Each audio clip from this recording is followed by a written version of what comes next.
Hello, everybody out there in Facebook land. At least Facebook is owned by Elon Musk.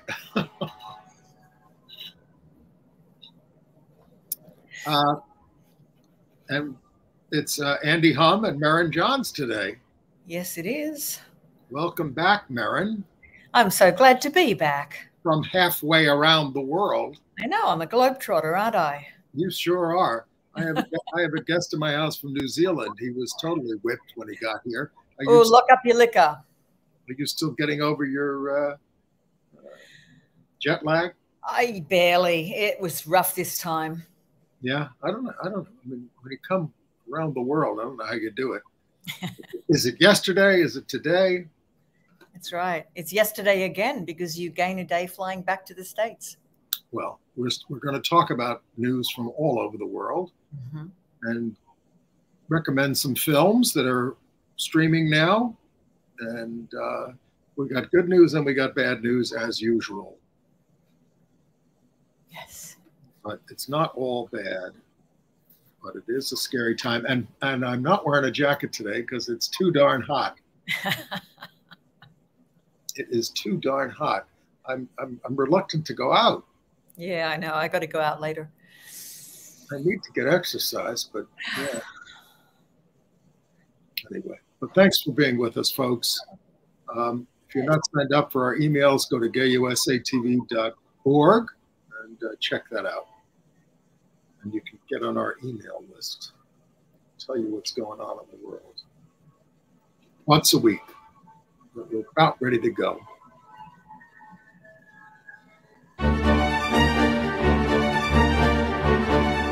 And we have to really escalate the noise we make so that we'll be heard.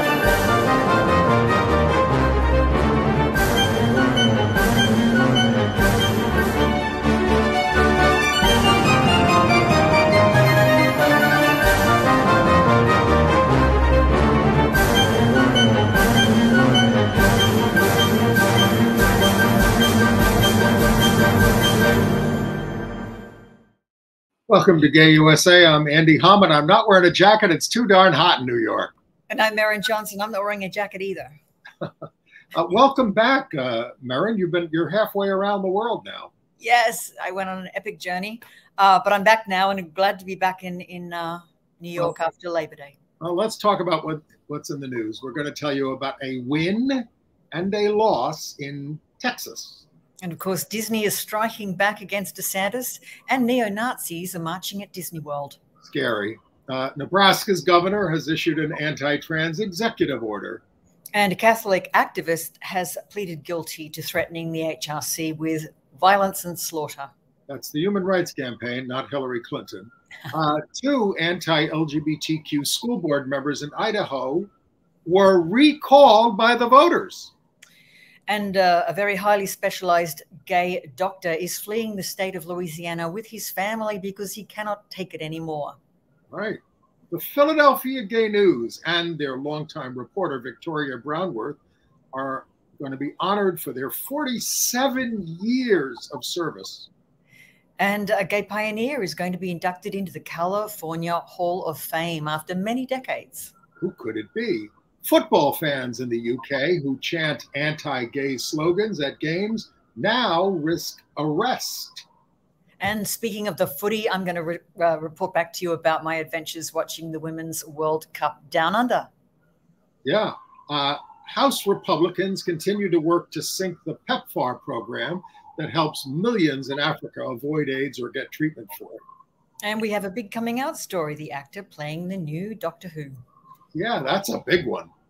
Okay, so we start in Texas, where federal district judge David Hittner, a Reagan appointee, he's not a young man, he stopped the state's ban on drag performers from going into effect last week. That's a win for the ACLU. The law bans sexually oriented performances in the presence of minors, a definition the ACLU said is, too broad and unconstitutional. Lieutenant Governor Dan Patrick there said that it was meant to push back against the radical left's disgusting drag performances. Like Hittner will now try the case. He issued an injunction. Now he's going to try the case. I like that he found the plaintiffs' arguments compelling because they were a mix of LGBTQ groups, businesses, and drag performers who basically told the court about the history and the significance to our community of drag as a form of performance art and self-expression. And he did seem sympathetic, so I'm hopeful, Andy. Right. But the Texas Supreme Court reversed a lower court, good decision that we got, and is letting the ban on gender-affirming care for minors go into effect pending trial. Under that law, doctors who provide such care would have their medical licenses revoked. Insurance companies are barred from covering the care, so it denies parents the right to make healthcare decisions for their own kids. It bars new patients. Existing patients have to taper off their treatments. Yes. 20 states have such bans. Several have been blocked by the courts, but the High Court of Texas is 100% Republican. Yeah. The law is it's cruel, says the ACLU. Yes. Yeah. So, and then in Nebraska, the governor there, Jim Pillen, Pillen, he signed an executive order, what he called a women's bill of rights. Let's see if you agree, as if he cared about women's rights, that asserts a person's biological sex is defined at birth and is not subject to change in the eyes of the law. It's the same thing that Governor Stitt of Oklahoma did. It is very disturbing because the executive order legally defines females and males on such narrow grounds. So females are, quote unquote, individuals whose biological reproductive system is designed to produce ova, and males as individuals, quote unquote, whose biological reproductive system is developed to fertilize the ova of the female. You can't even be a male or a female outside of those definitions, which might already exclude us, Andy, as I'm sitting here. Well, sexuality, as the viewers of this show know, is a lot more complex than the governors of Nebraska and Oklahoma say. All right, let's go to Florida. Okay? Mm-hmm.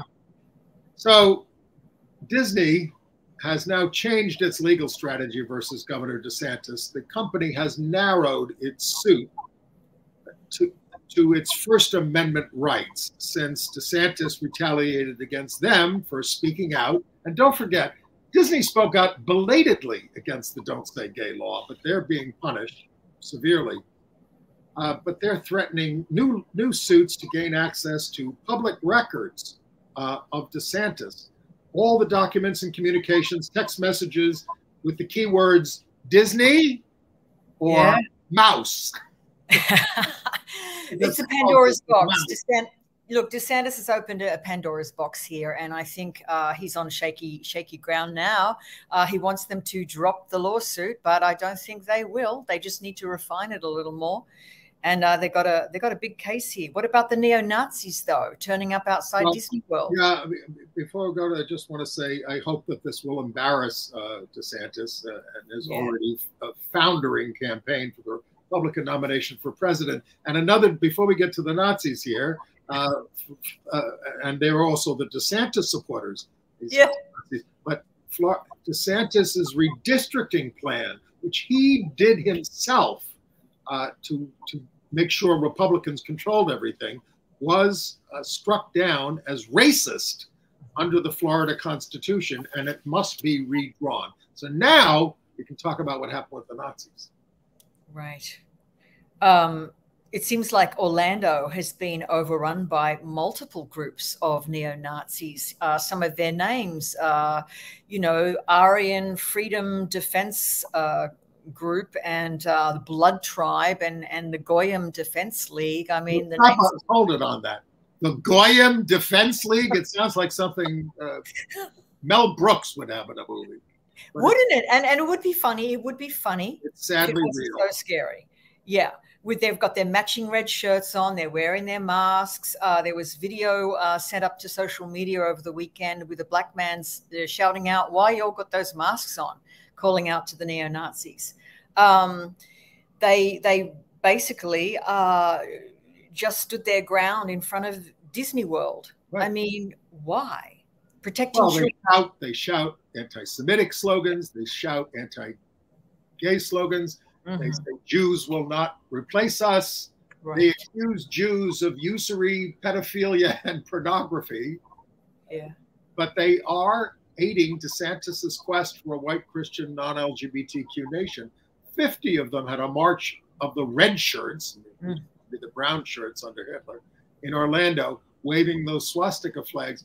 Where is DeSantis and the rest of the Republican Party coming out and saying, you know, this is totally unacceptable, horrible, must be condemned?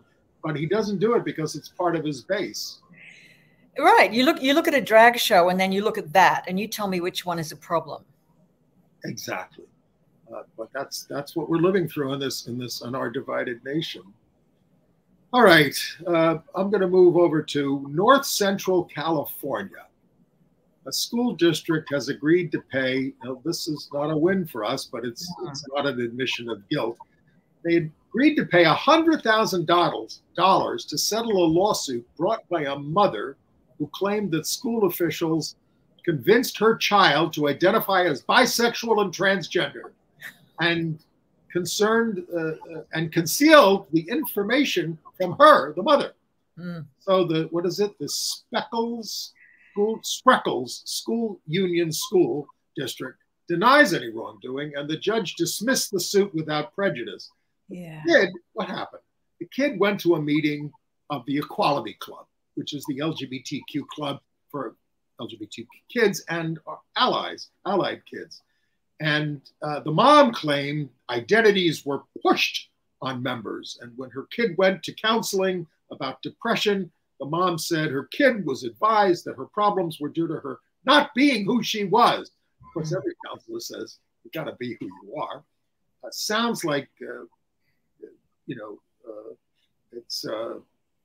it's really tempting when she gets this $100,000 settlement to tempt parents across the country to start suing, if they don't like the fact that their kid is gay.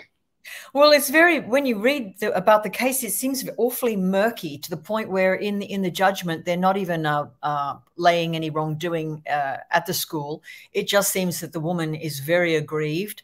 I don't know, when you're dealing with adolescents, where you can trace depression or anxiety or problems too. It could be a multitude of things. But she has blamed this Equality Club. Nothing that's happening at home, nothing that's happening with the young person's hormones or identity or mental health. And I think $100,000, the school is probably saying, oh, well, that'll hopefully make it go away. I read a story in the New York Times today about teachers in South Korea who are fed up with all the complaints from the students and the parents, and they're saying we're not being able to do our jobs. And that's, of course, what's happening here as well. Now, look, we welcome a certain amount of parental input into children's education, and they're the teachers as well. And of course, this has become a big issue for the Republicans. But we got to give teachers some latitude, or they're not going to want to be in that profession, which seems to be the goal. All right, I want to talk about that poll that came out from Arizona State, Stanford, University of Houston. You want to talk about it? Or? I do. Let me just find that bit. I mean, I guess the basic feeling generally is that amongst young people, there is going to be a more acceptance of transgender equal rights, but a new survey has basically found out that is not true. Students from 3 states, Arizona, California, and Texas, were asked to respond in this survey to the 3 big questions about transgender legislation and policies.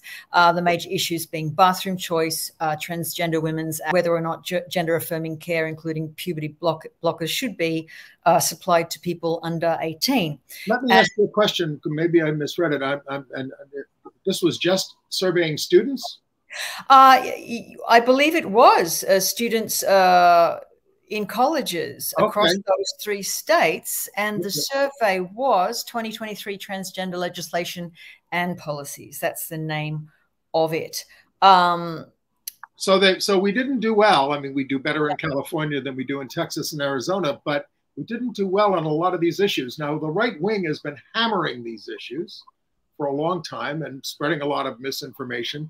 But I think we have to concede that we're losing the messaging battle on a lot of these things.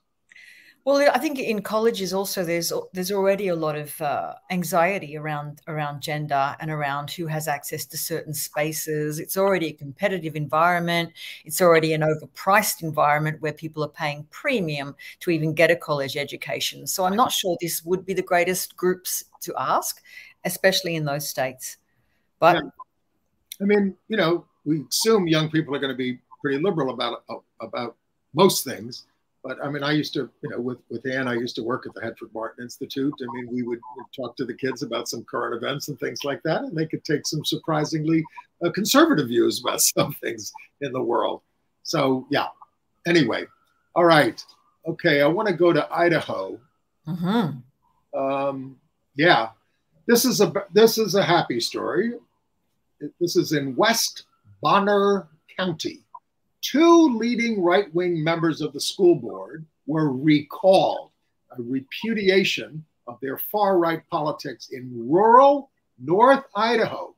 More than 60% voted to recall the chair, Keith Rutledge, the vice chair, Susan Brown, shifting the board to a moderate majority. The future of the right-wing superintendent, a guy named Brandon Durst, is now uncertain.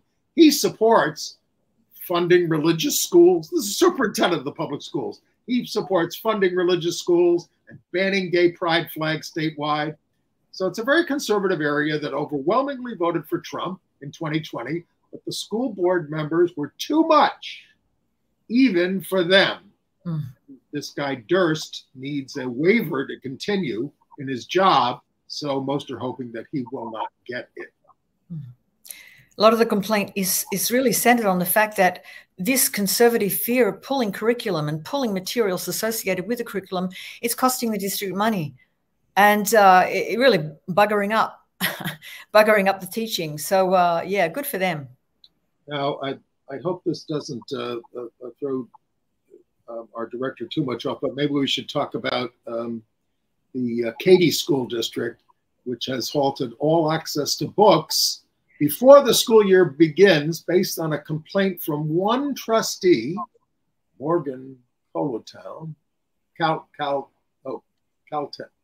I guess, who said she'd seen books in elementary schools that support sexually alternative lifestyles, and she based it on a book titled Itty Bitty Kitty Corn, about a fluffy pink kitten that wants to be a unicorn, which she says was written to turn kids transgender. Now, I don't mean to laugh, but it's hilarious if it wasn't so tragic. I mean, we're talking about a book which is very much like many children's books that help children look at the issue of their true selves, their authentic selves, the range of identities, by imagining being some other kind of creature. In fact, there's another book called The Pony Who Wishes That It Was a Unicorn, which looks at a similar kind of thing. I would like to ask the right wing, how is this sexually explicit material? Because that's actually the phrase they use, sexually explicit books. Yes, but based on this nonsense, all books must now be reviewed and reassessed before kids can read any books. Of course, they don't want kids reading books. They have to be reviewed by people who obviously don't know how to read, essentially. But as I say, kids, it's all on the internet. If you can't get the books, almost all the material that you want to read is on the internet. Yeah. All right. All right, let's go to Colorado, to Douglas County. 70 men interrupted the Douglas County Pride Fest family-friendly drag show last week. Now, there they are. They stood in front of the stage wearing T-shirts reading, "Stand to Protect Children," blocking the view of the performers for 40 minutes before the police finally escorted them out. Among them were members of a tactical training group called Able Shepherd that partners with the Arapahoe County Sheriff's Office, training that has now been discontinued due to their bigotry, at least for now. So that's positive development, but God, they're shameless. And I don't know what they achieved. All they did was held up a show for 45 minutes that everybody there wanted to see. Right. This story is a little arcane. The disciplinary board of the Pennsylvania Supreme Court, it prohibits attorneys from engaging in intentional harassment or discrimination based on sexual orientation and gender identity and other categories.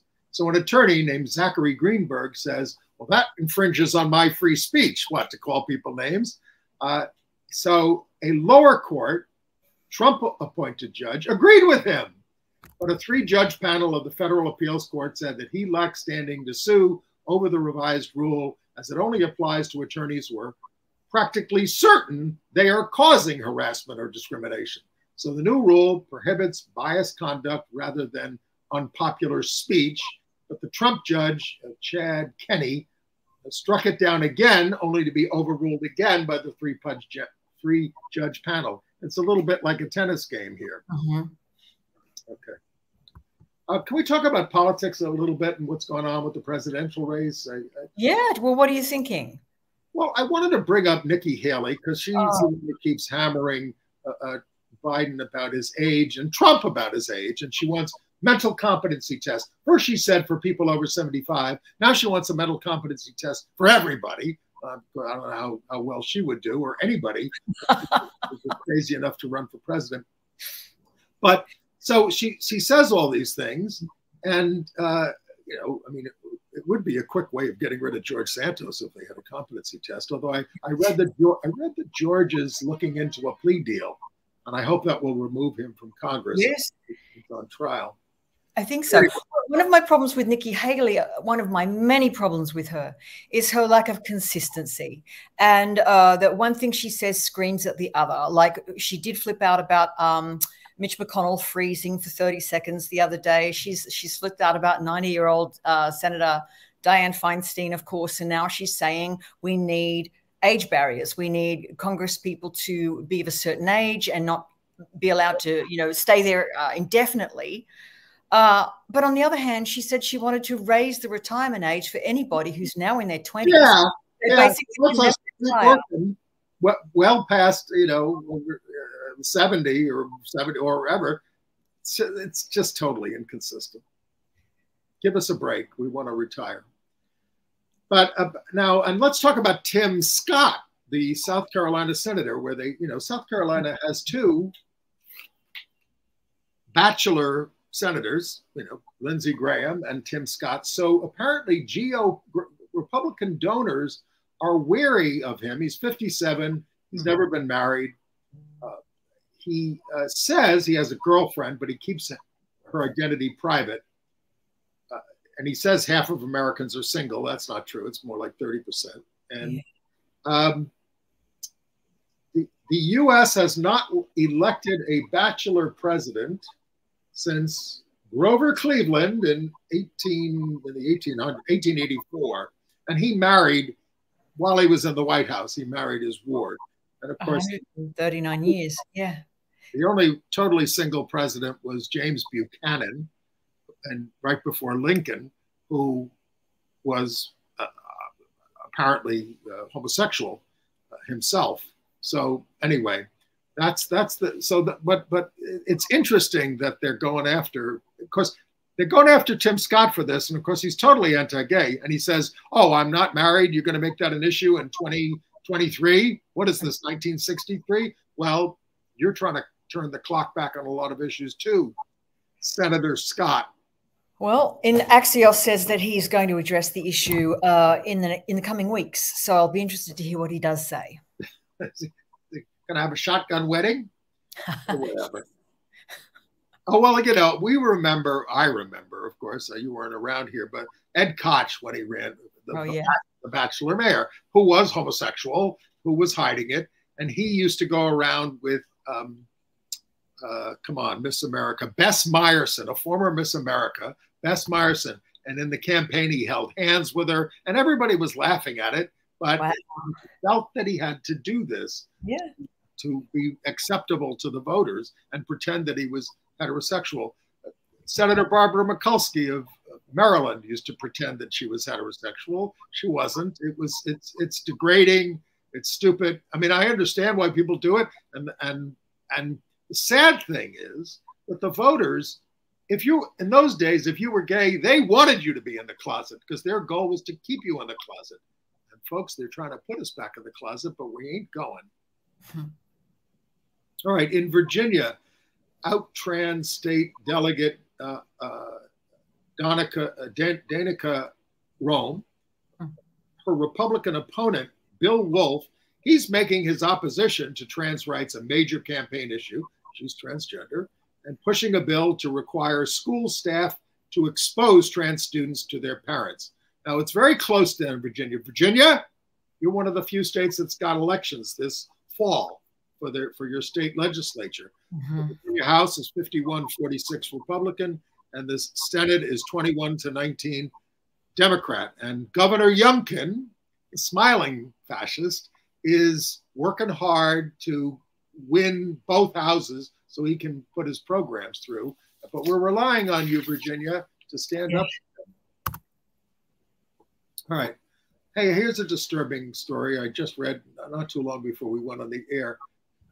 Apparently, they have state libraries in Montana, Missouri, and Texas, and they are now leaving the American Library Association over its opposition to banning books. They don't like because they want to ban books with racial or LGBTQ themes. And Republican legislatures in other states want to do the same. Arizona, Georgia, Louisiana, Mississippi, South Carolina, South Dakota, and Wyoming. Now, the ALA, the American Library Association, denies that there's been a mass exodus, but individual membership is down 14% since 2018. Again, remember, kids, when you can't get a book in your library, there are places like the Brooklyn Public Library online that will make banned books available to you nationwide with access. Absolutely. All right, let's talk about this guy, Adam Natina. You have that story? Oh, the terrible Catholic so-called activist. I don't know that we can define him as such, but he's pled guilty now to threatening the human rights campaign with violence, and not just the HRC, our whole community. He mentioned that he would slaughter, there would be a bullet for all of us. I mean, the most violent language he left in, I believe, 2 phone call recordings, 2 voicemails to the HRC. He's 34 years of age, Adam Michael Natina of West Friendship, Maryland. He's pleaded guilty in U.S. District Court in Baltimore to this. It's a federal crime, using a telephone to threaten our premier LGBTQ advocacy group. I believe with this plea deal, he will still get possibly 5 years. I think. He did this after the mass shooting at the Covenant School in Tennessee, which was allegedly by a former trans student. And then he said, you want a war? We'll effing slaughter you back. We will slit your throats. We're going to kill you 10 times more in full. This is rather strong language. This is getting him in trouble. So it was the Justice Department that prosecuted him. He'd been posting anti-LGBT articles at something called Catholic Vote since 2016. They have now been removed by that group's website. All right. Alabama's Attorney General, Steve Marshall, says he can prosecute people who help women travel out of state to obtain abortions as part of a criminal conspiracy. Texas made it illegal to transport anyone on roads within a city or county to get an abortion, hoping to block Texas women from getting to the airport to get on a plane to go elsewhere. And they call that abortion trafficking. It's all reminiscent, without exaggeration, I say this, of the fugitive slave laws. Congress passed that to try to hold the Union together, saying, okay, your slaves ran away. You can come up here and get them. We'll turn them back. That was part of the Compromise of 1850, legalizing abduction of escaped slaves, but of course, and punishing anyone who helped a runaway slave with 6 months in prison and a $1,000 fine, which was about 3 years worth of income in those days. But again, what did it lead to? A witch hunt. You could have just gone up through the north and said, that one, he escaped from us. How do you prove that? And you end up just, you saw 12 years a slave. That's the kind of stuff that happened. So Right. I mean, this concept of making women now in America almost fugitives of the state, it's really quite terrifying. And the language here, it surprised me. These would be conspiracy charges. I don't know if you mentioned that, but this shocked me. Marshall wrote, an elective abortion performed in Alabama would be a criminal offense. Thus, a conspiracy formed in the state to have that same act performed outside the state is illegal. I mean, wow. That's And Alabama's totally contemptuous of drawing its lines fairly, and they've again been overruled by a federal judge, and they keep appealing. They want to have these districts that keep blacks out of their legislatures and out of their congressional delegation. All right, in Texas, the state Senate trial of the virulently anti-LGBTQ impeached Attorney General Ken Paxton is underway. And it's encouraging at the start. They need 2/3 of these senators to convict him. He was overwhelmingly impeached by the House, 121 to 23, with a lot of Republican votes in May.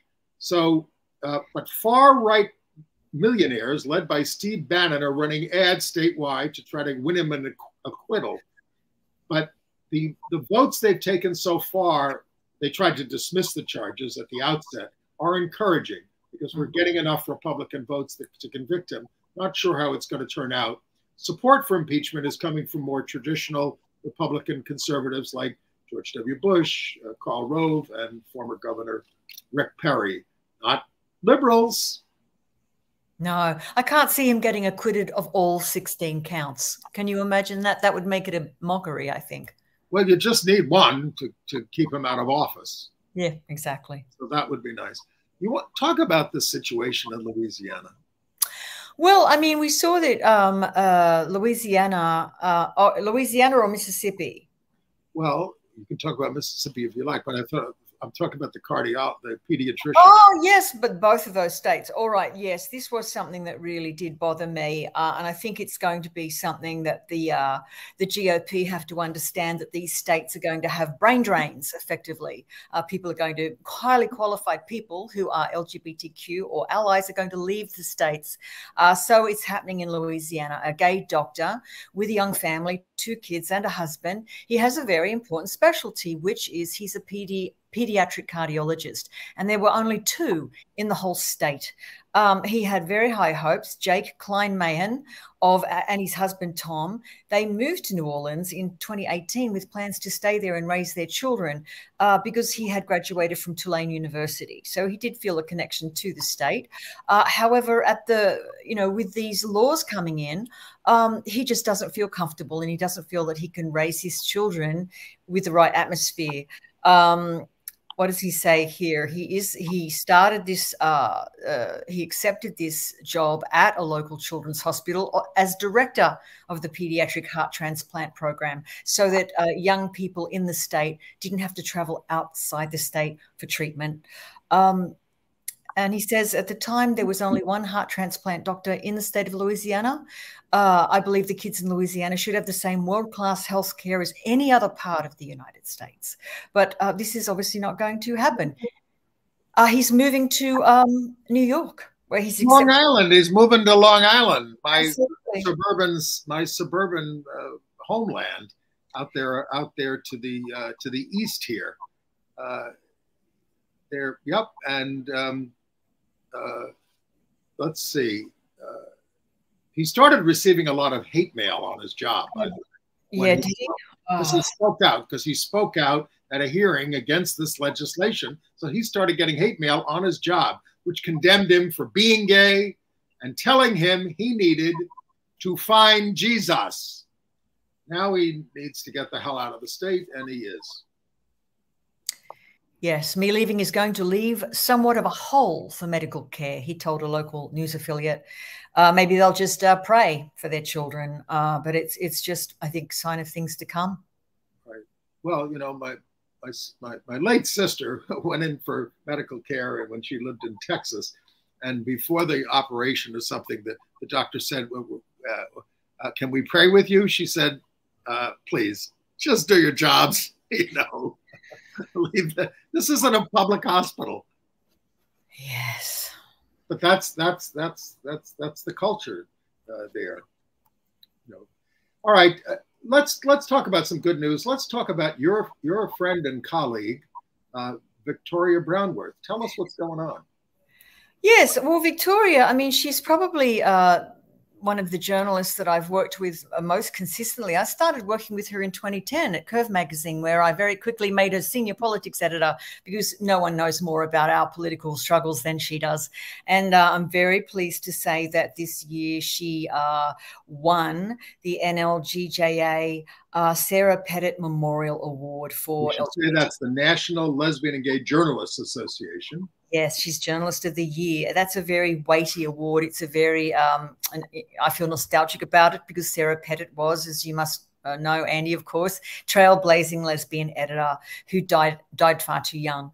And Victoria actually worked with Pettit at Outweek magazine in New York in the late 80s and early 90s up until the magazine closed. She later worked for Sarah at Out magazine when she was editor-in-chief there. But basically, Victoria's written for, gosh, every LGBT publication I can think of. She's written numerous novels. She's run a small publishing house. She writes for me over at Queer 40. She writes for the Curve Foundation. And over at the Curve Foundation, she also won this year the Curve Foundation Inaugural Award for Excellence in Lesbian Coverage. So I know that everybody, including Philadelphia Gay News, is very proud to have Victoria on staff. She's simply the best. And she wrote for the Philadelphia Inquirer. She also published for the Philadelphia Gay News a series of stories on the wrongful detention of Brittany Griner in Russia, which drew a lot of attention to that. She, as a young woman, she was expelled from the Philadelphia High School for Girls in the 1970s for being a lesbian and subjected to conversion therapy at a psychiatric ward for teens. So she has suffered for her art, for sure. There's no one like her that doesn't. She really does walk the talk. She really does live to write, live to make deadline. And, you know, she's one of our great journalists. And I hope there's a new generation coming up underneath her that can look to her work and carry on that kind of, carry the torch for us because, you know, Journal of Record, that's what she does best. Yes. And the Philadelphia Gay News itself, which was founded by activist Mark Siegel back in 1976, we have a picture of him, is the recipient of the NLGJA's Legacy Award, cited for their fearless approach and amplification of underrepresented voices. This paper, through Mark's leadership, has published 2,250 issues, employed 295 people, and won a slew of awards over the years. So they've really done a great job there in Philadelphia. Congratulations to them. Absolutely. Let's talk about some of the people we lost. I do want to mention, pay tribute to Bill Richardson, who was the former UN ambassador, the former governor of New Mexico, a Congress member, but also our greatest freelance hostage negotiator, and this year playing a key role in freeing Brittany Griner from a Russian prison. He was only 75. As the governor of New Mexico from 2003 to 2011, he added sexual orientation and gender identity to the state's protected categories, though he did not support same-sex marriage at first, like a lot of Democrats back then, and almost all Republicans. And in Congress, he supported the federal gay rights bill. But he did institute domestic partner benefits in New Mexico. And in 2007, he was the keynote at the Human Rights Campaign Fund dinner. So we lost an ally and somebody who really led an amazing life, especially getting those hostages out all over the world. Absolutely. And on a more local note, we lost Ken Keachel, a lawyer who was the first openly gay person to serve on the Broward County Commission. His last year as mayor. He died on Friday of pancreatic cancer. He was only 60. He was a Democratic activist and had his own law practice, and he was a very committed activist in the county. He was elected in 2006 and served until 2010. And yeah, his victory at that time was very meaningful because he beat out the incumbent Republican, James Scott, who I think he'd been appointed to the county commission by Jeb Bush. So, you know, a lot of people in Florida are paying tribute to him. I think Congresswoman Debbie Wasserman Schultz wrote on Twitter that she was heartbroken to hear of the passing of her friend.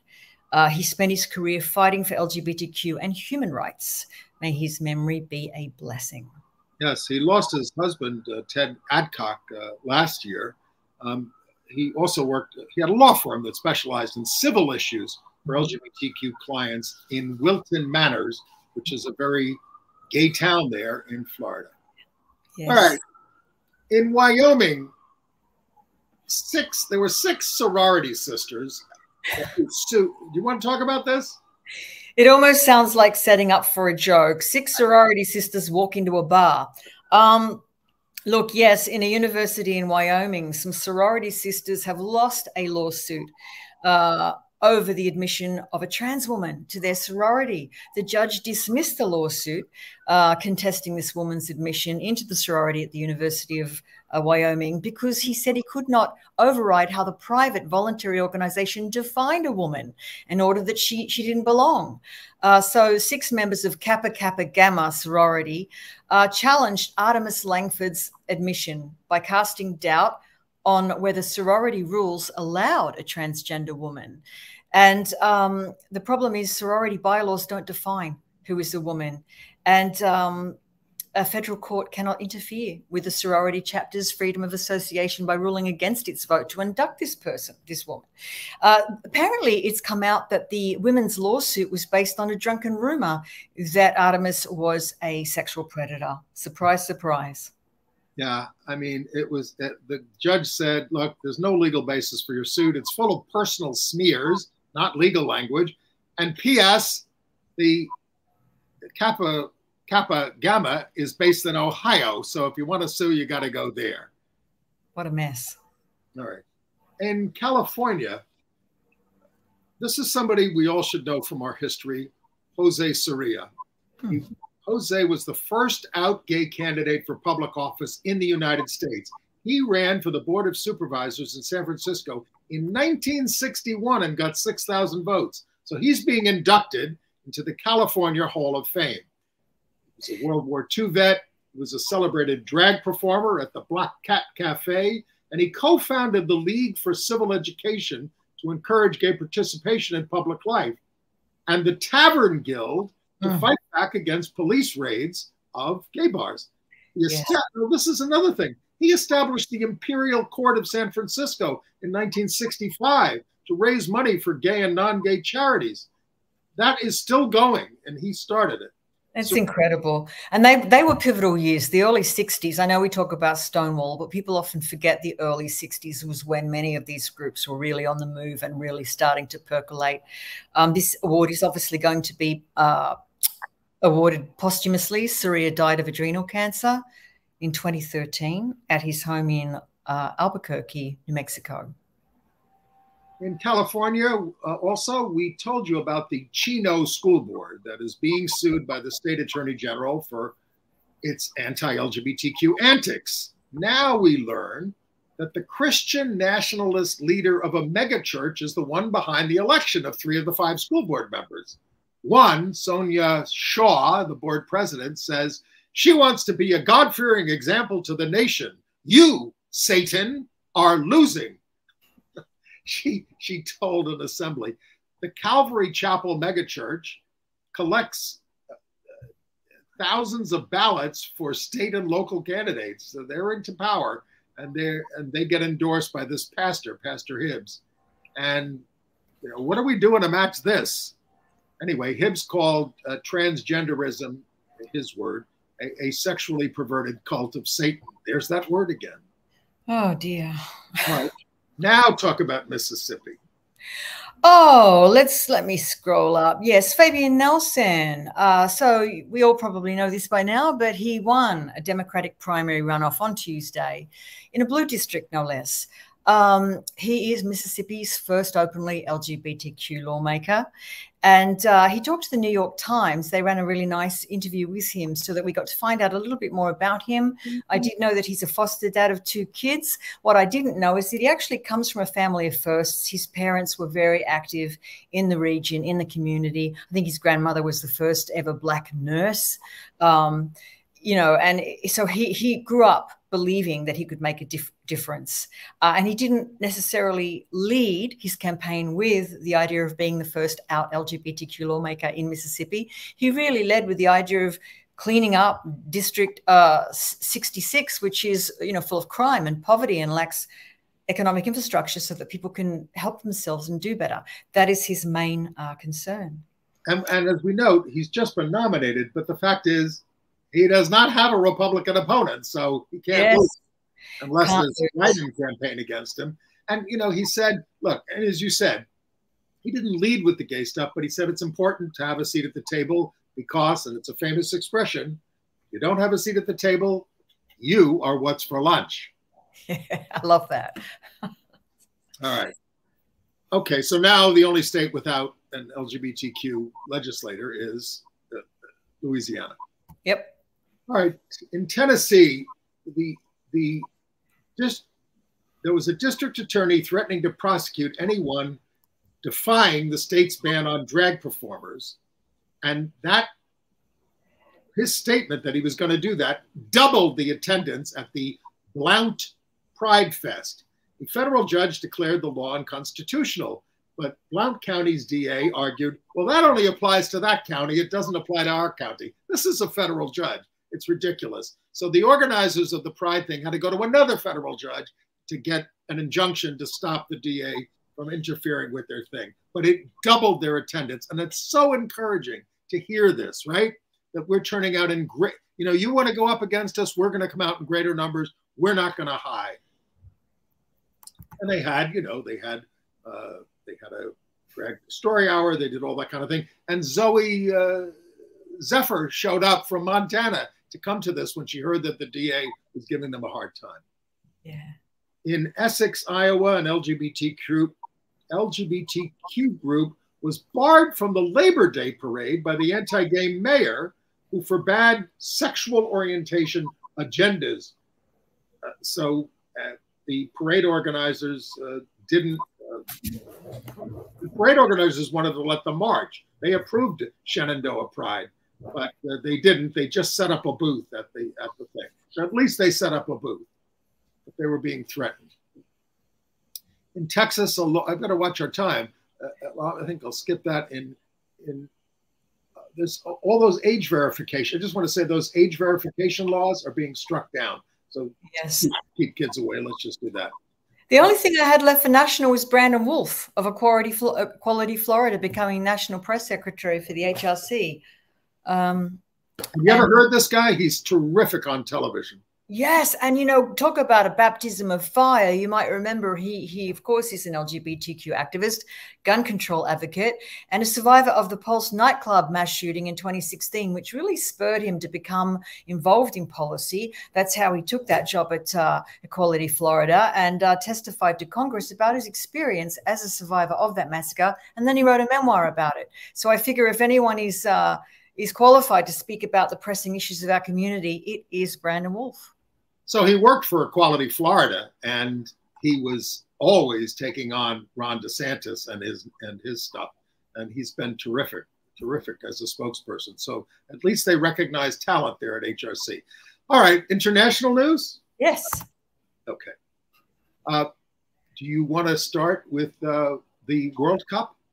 Oh, well, yeah, I shouldn't I? Because I'm such an international woman of mystery. Well, I was really lucky because, you know, hear from my accent, I'm from Australia, and Destination New South Wales, which is, well, New South Wales being my home state, of course, was hosting this year's FIFA Women's World Cup. And they flew me down just to soak up the atmosphere and the culture and to actually attend a big Big grand finale. And of course, you know, in my fantasy, it was going to be the Matildas playing US team, but that didn't happen. Nevertheless, it was good to see the Brits and the Spain and then Spain really face off. And what I did see, a couple of things anecdotally, was, you know, the crowd was very, very split, male, female, but it was so heartening to see men, Aussie men and families come out with their kids to really support, as we call them, the girls.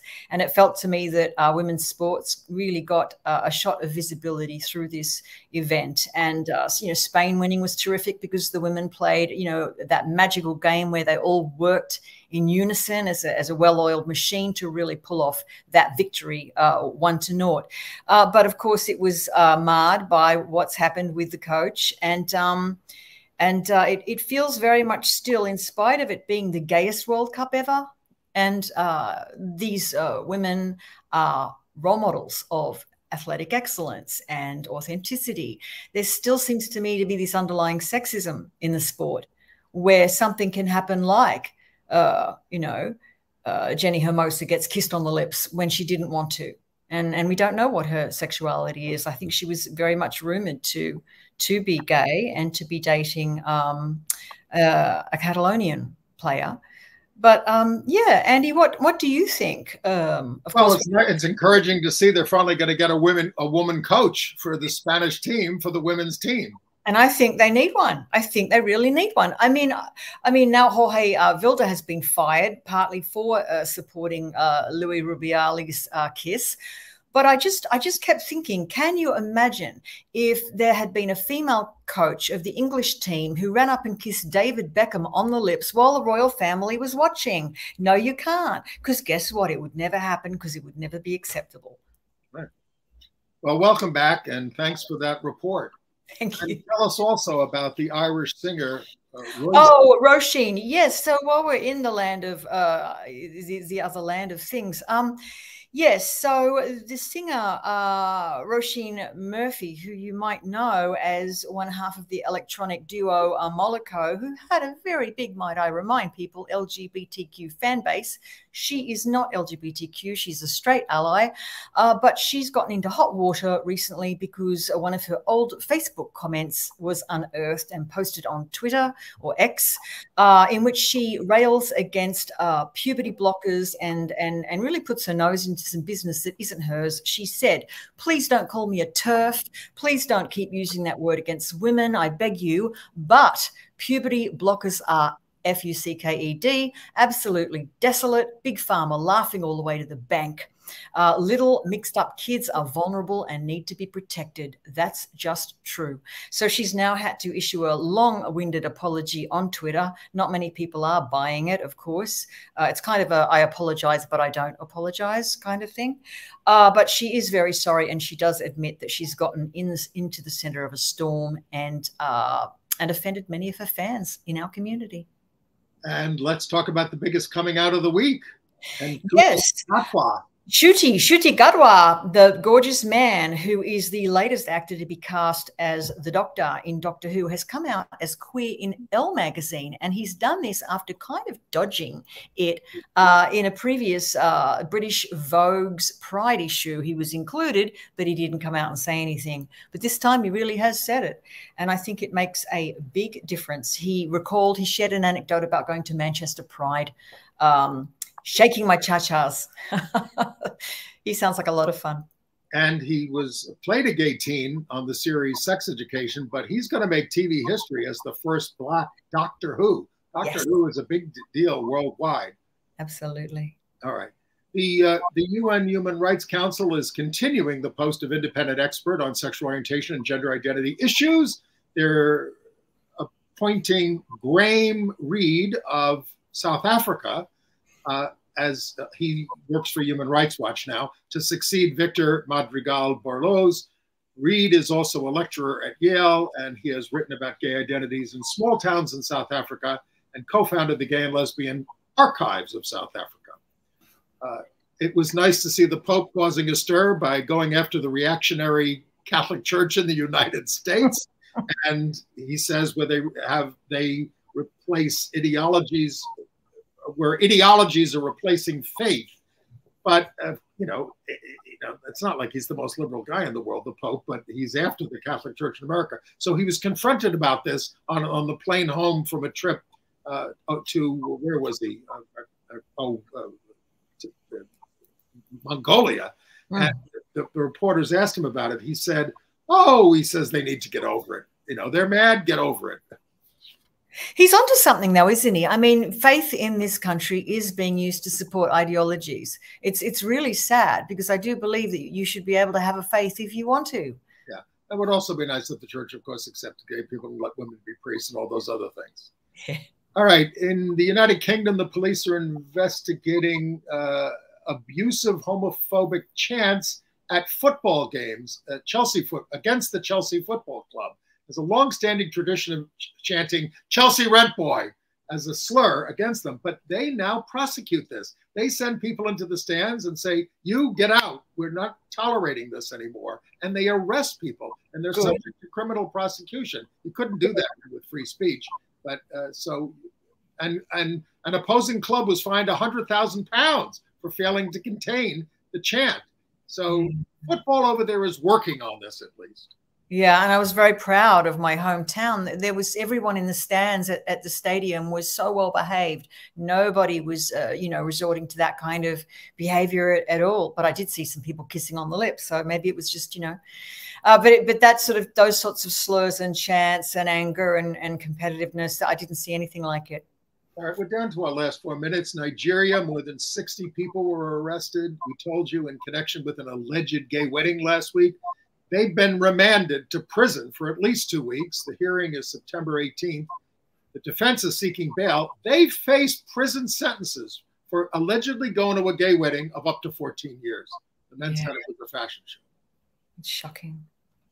In Hong Kong, a top court told the government to create a legal recognition for same-sex partnerships, not marriage, but that's a big step there. And in Bulgaria, the European court ruled that Bulgaria violated the rights of a same-sex couple who had married abroad by not recognizing their marriage, and they have to give them some rights as well. Yes, it's the same theme, isn't it? These states need to offer some kind of framework. Yeah. All right, AIDS news. Again, the federal PEPFAR program is under attack by Republicans. It works to contain AIDS in African nations, 15 of them. Republicans say it's encouraging abortion in some way, and of course it doesn't. And it's supported. The program was developed by George W. Bush, for God's sakes. And so if it goes out of existence, they care about human life. It's going to kill an awful lot of people. And there was this, we better go to, I'm going to skip that. We better go to entertainment news. Oh, yes, we have should we start with Christian Cooper, the lovely Chris Cooper, who's got a special appearance at National Arts Club in New York here. Yes, Chris is, and he's going to be co-hosting next week while Anna's also away then.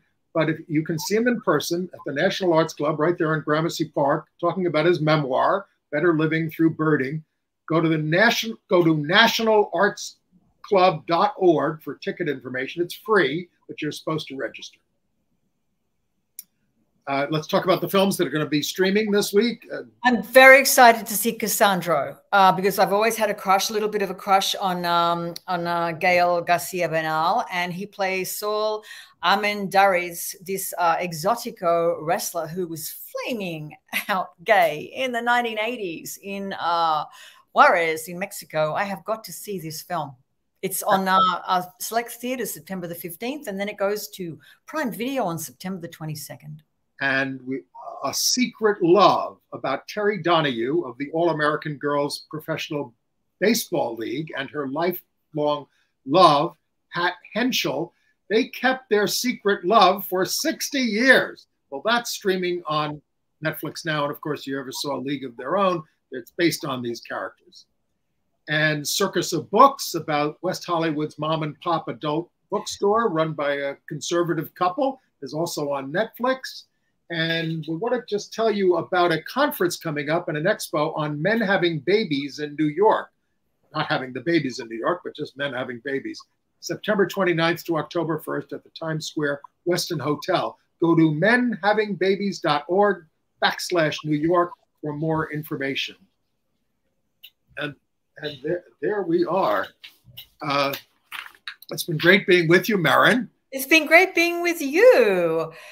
We've had so much fun. And I feel like we're heading into the new season. Lots of new shows, new plays, new books all coming out. Lots of it we'll talk about, I hope. Yes. And what else are you looking forward to besides getting out of this heat?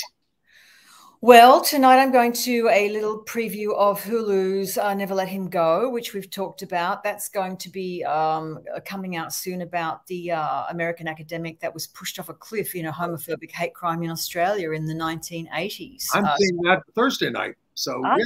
Okay, we're out of time. Okay, see you next time.